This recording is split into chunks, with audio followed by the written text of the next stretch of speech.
Okay, so next we move on to the moisture base and the UV section, and I'm not gonna lie, it was rude because I had been working on the script for a while, and then after I was like, oh yeah, I'm finished, I'm good to go, and then they came out with a new product and I had to come in and add this product. So this is the Fande Boshi base, and or the Prevent Burden from Foundation. And so this is, it's a base, it's a makeup base, but they call it like a skin, I think they say it has like skin protect film technology.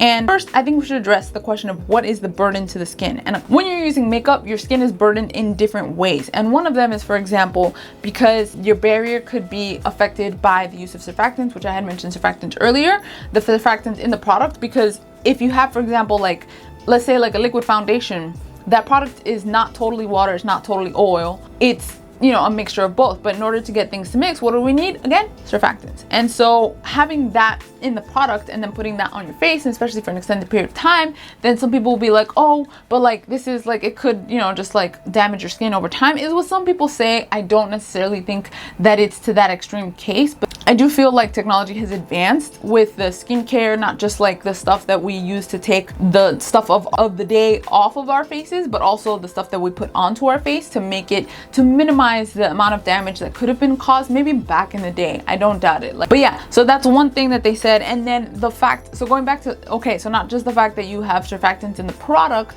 but also the fact that once it's on your face, you need those surfactants in order to get that stuff off of your face. So you have, let's say, a lot of like waterproof makeup and stuff. In order to properly wash that completely off of your face, you're gonna need something that has, you know, higher cleansing power. But again, these surfactants, they do not discriminate. They're just gonna come in and take everything. So that could potentially damage your barrier over time, is the things that people are saying. Again, I think that they're kind of workarounds, and there's different things that we could do to mitigate all of this damage.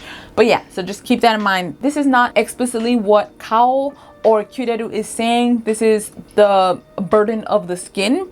But if they're coming up with this foundation that is supposed to help lessen the burden, then you would think like, okay, so we are the protective layer that keeps the foundation, and you, like, whatever surfactants and stuff or whatever potential damage there could be from that foundation touching your skin, like, we're here to protect you. They're like our face guards, is, you know, kind of like the vision that they're selling.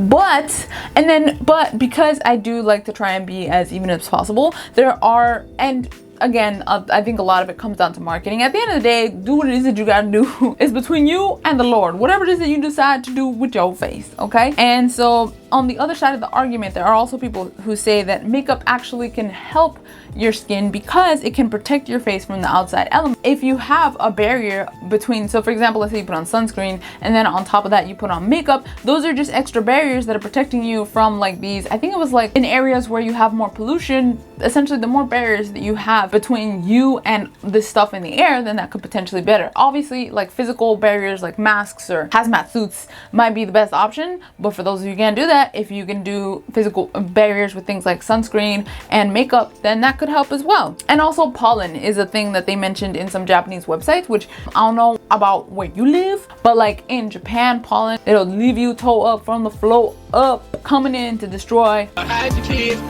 So if you could again protect your skin from having the pollen stick to it and get it irritated, then that would be better. But yeah, so the product specifically does mention though that it protects the skin from foundation by not mixing with the foundation, but it also specifies that they only tested it with Curél products. They're not comparing the performance of this foundation, performance of this makeup base in mixture with foundations that are not from Curél. So they're just like, okay, just so you know, it's kind of like the Apple ecosystem, you know, you get the Curél base products and then you get the Curél foundation that they just kind of want to keep you trapped.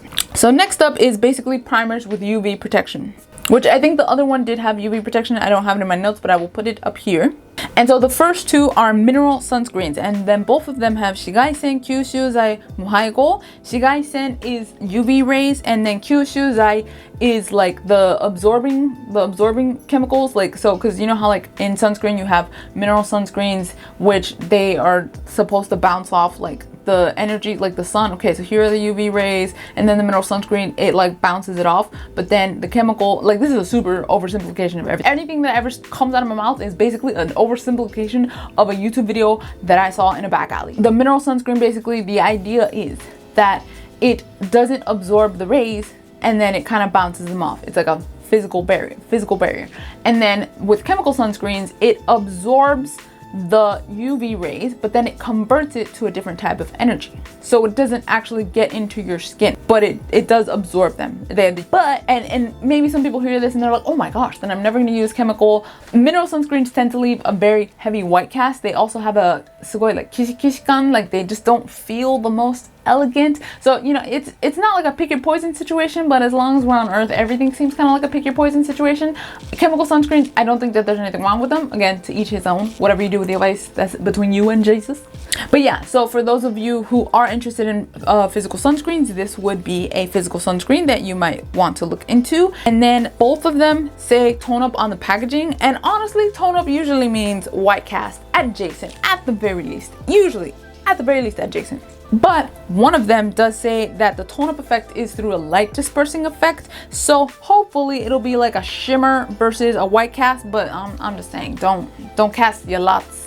Is that the right word? Don't cast your lots. I'm just saying, potentially the chances of a white cast are a little high. And then the active ingredients for both are the anti-inflammatory gurichiru rechinsan steariru, and then the moisturizing ingredients for both are squalene, and then Asunaro ekisu, which this is a new player in the ingredient Pokédex. And so, because you know I'm nosy, and you know I looked it up, this ingredient, according to shampoobunseki.com, which is shampooanalysis.com, and they have a list of different, you know, ingredients, and they just talk about the ingredients, and it says that it's used for hoshitsu, which is moisture and skin brightening. But this I found, and I also thought this was really interesting, and I'm gonna put this up on here, so you should be seeing the PDF of some lady talking to some elderly person. You're like, who are these people? Essentially, apparently Kao, which is, remember, the parent group of Curél, they have a company or a subsidiary company, I don't know what those things are called, but they have some kind of company called Kao Professional Service or Kao Professional Services,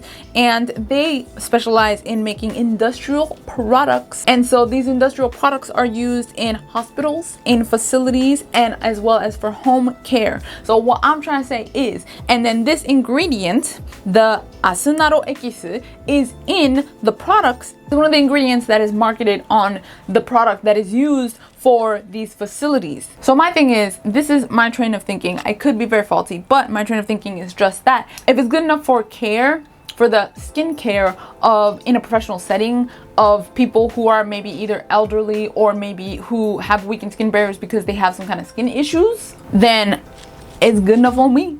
That's, you know, I don't have sensitive skin, but I'm like, okay, that sounds, yeah, you sold me on that one, is my train of thought. But just spilling the news, you know. And then of course we got our regular PG pseudoceramide, and then we also have eucalyptus globus extract. And then next we have 2 more makeup bases. I said that we have 2 more makeup bases, but actually there are 3. Okay, so the biggest difference between the last two that I talked about and these next 3 are that the last 2 that I talked about do not have color. They're not any kind of tinted sunscreen, but these 3 do have a tint to them. They have mineral filters only. They're milk type products, so they use it shaka shaka shaka shaka. It's like the onomatopoeia of like the noise that like when you have those little milky sunscreens. And all of them, I believe, are SPF 24 and PA 4 pluses. Again, the biggest difference between these and that one is that the base color. So the first one is the Yuagari Pinku, and it's more of a pink beige. And fun fact, Yuagari means coming out of the bath. So the idea is that it gives you that flushed color of like when you come out of the bath. And so depending on how you come out of the bath, you might be like, oh, that sounds good, because when I come out of the bath, I'll tell you right now, I look like a dang tomato. They're not selling it for me with that. And so the package says it covers dullness, it also covers unevenness. It says that it properly covers like acne scars and stuff. And then as it's toning up your skin tone, brightening your skin tone, it'll also give you that color of like liveliness. It also says that it properly covers the results of skin troubles such as acne, hyperpigmentation, things like that. Again, this is heavy emphasis on having more coverage. There's only one shade for the Yuagari Pinku, and it's Yuagari Pinku. And this started getting sold last year in February.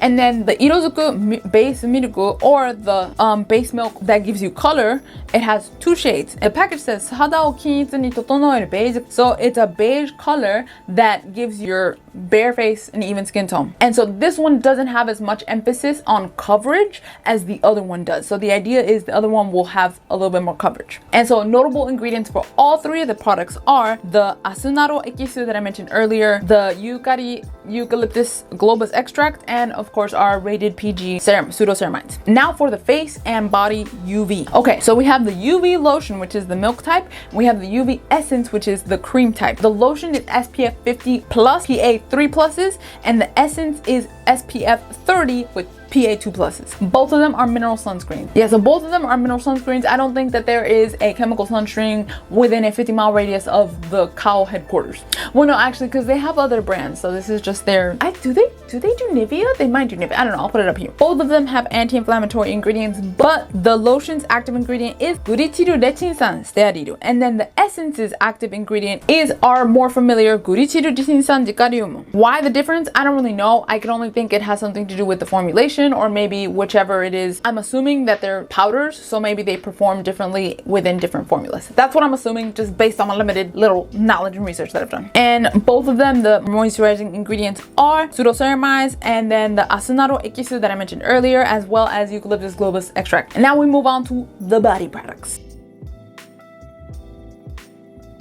So we got three types of cleansers, and the main difference between the two washes is the left one comes out as a foam already, which is more convenient, and it also emphasizes on reducing masatsu, or the friction, because remember, we don't be about friction on this channel, we don't be about friction in this country, because you know the cushion layer forms a layer between you and your hand, so you don't go ham. And then the right side, it comes out as a liquid, so just your regular like body soap. Basically you foam that up yourself. So the active ingredient for both is gurichiru rechinsan jicarium, and then the main moisturizing ingredient is the eucalyptus globus extract. And I couldn't find their famous ceramides, but I noticed a pattern. And here's my theory, is that, again, the Curél marketing team, they be working overtime, which overtime is a really big issue in Japan. Anyway, what I've noticed is that when they don't have ceramides in the product, what they use to advertise the product, they don't say that we don't have ceramides, but they tell you that we protect the ceramides that you do have. And I just think that's a really interesting way to go about that. But yeah, so the last product in the washes is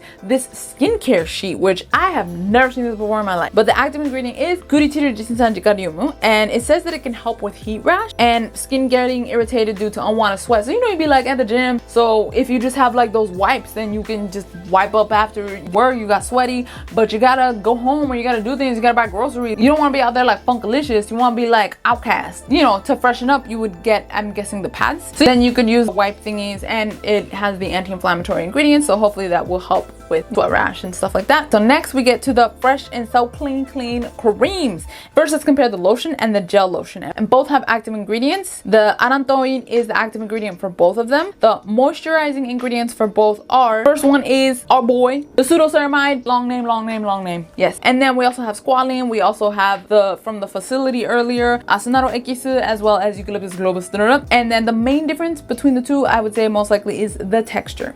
So next up we have the cream and the moisture balm. Dear goodness gracious, we are getting through this. So for the cream, you can use it for the whole body. I mean, realistically, you can use whatever you want, wherever it is that you want. But face creams, they tend to have formulations that are just more elegant, formulated better for the face. So just keep that in mind. But you can do whatever you want, realistically, again, between you and Jesus. The active ingredient is arantoin. And again, some notables, we got our PC boy, we got squalene, we got eucalyptus extract. And I'm pretty sure that I used to use this cream on my face for years ago in the winter. And this was before I started Be Best. This is before I got into beauty, and I was just like, I need to put something on my face. And I don't know how or why I came across it. I think I saw it in Donki, and I was just like, ooh, let me try this. And I would go to one specific Donki in Shinjuku because I noticed that they had it for slightly cheaper than other places. So I would use that on my face. Go ahead, go ham, do what you want. Okay, and then the moisture balm, it says that you can also use it for your face and your body, and the active ingredient, of course, is allantoin, a soothing ingredient. Other notables, again, pseudoceramide.